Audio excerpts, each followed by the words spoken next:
कि पशु नारी ये सब ताड़न के अधिकारी। सीधा अर्थ लिखा हुआ है, ढोल गंवार शूद्र पशु और नारी ये सब ताड़ना के अधिकारी होते हैं। ये सब प्रताड़ना से ही सही रहते हैं। मारने पीटने से, डराने से, डरा के रखने से, कंट्रोल में रखने से बहुत से लोग इसका प्रयोग भी करते हैं।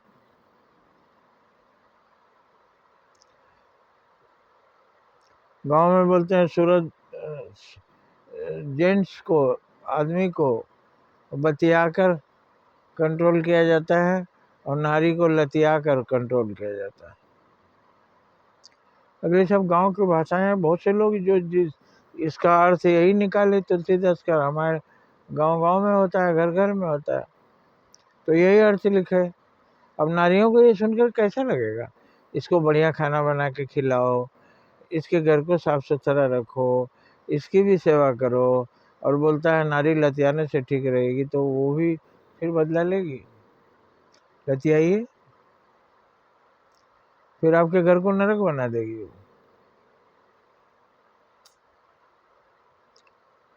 तो ये अर्थ नहीं है। ताल छंद जो जानेगा वो नारी को कंट्रोल करेगा। अपना श्रृंगार नहीं करके नारी के श्रृंगार की वस्तु लाता है। नारी सुंदर साड़ी लाता है, घर की लक्ष्मी बताता है, घर की मालकिन तो तुम ही हो।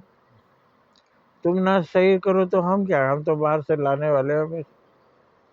इस तरह से फुला के, इस तरह से प्यार से बात करके उसको गदगद कर दिया जाता है। फिर वो नारी घर को स्वर्ग बना देती है।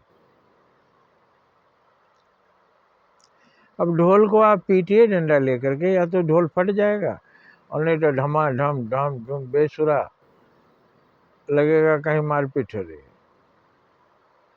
यही ढोल का मतलब है कि ढोल में जब ठुमका लगाते हैं तो आदमी कीर्तन करता है, तो उछल उछल के कीर्तन करता है, संगीत बजता है।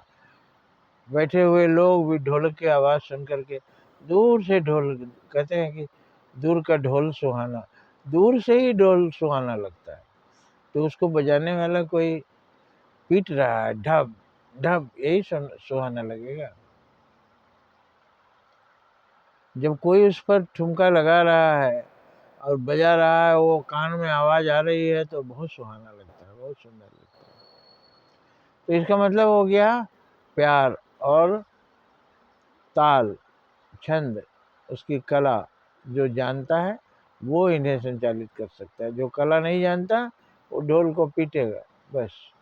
पशु पशु प्यार के अधिकारी हैं। कुत्ते को प्यार मिलता है ना, तो वफादार अपनी जान भी दे देता है। पशु पक्षी, पशु में पक्षी भी मिला लीजिए, वो भी प्यार से, तोता प्यार से पढ़ाइए तो पढ़ता है।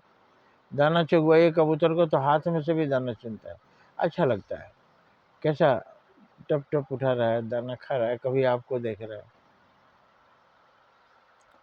तो पशु भी प्यार के अधिकारी है। गाय को दूध दोना है, लाके हरा घास डाल देते हैं, खाने लगती है, पीठ पर हाथ फेरते हैं। कभी पीटने से पशु को, घोड़ा है ना, मारिए चाबुक, उछल के आपको पटक ही देगा नाला में। उसको प्यार से जब संचालित करते हैं, पीठ पर हाथ फेरते हैं। बोलते श्री राम जब वन जा रहे थे,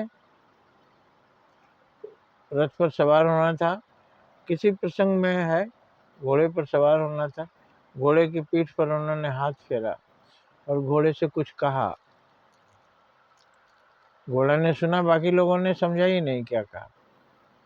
घोड़ा ने भी कुछ जवाब दिया, भगवान ने समझा। ये हुआ प्यार की भाषा थी। भाषा होती तो सब समझ जाते। क्या कहा था उन्होंने, आप भी समझ लीजिए। उन्होंने प्यार से हाथ फेर करके पीठ पर कहा था, भाई मेरे तुम भी आत्मा हो, मैं भी आत्मा हूँ। संजोग से तुम घोड़े के अंदर हो और मैं मनुष्य के अंदर हूँ। तुझ पर मैं सवारी करूँगा, मुझे माफ करना, क्योंकि अंदर से तो हम दोनों ही एक हैं। तो घोड़े ने इसका जवाब दिया, लेकिन और लोगों ने समझा नहीं। घोड़े ने जवाब दिया, भगवान ये तो सही है कि मैं घोड़े के शरीर में हूँ, कोई भी मुझ पर सवारी करेगा, लेकिन आप स्वयं परम ब्रह्म परमात्मा मेरे पीठ पर सवार होंगे, ये मेरे लिए सौभाग्य की बात है। तो आप समझ लिए कि ढोल गंवार शूद्र पशु नारी, इसका ये अर्थ नहीं है जो हम बोलते हैं। इसका अर्थ दूसरा है कि ये प्यार से ही संचालित होते हैं, और जो इनकी कला जानता है वो बहुत इनसे सुख उठाएगा और लाभ प्राप्त करेगा। जय हिंद, जय भारत।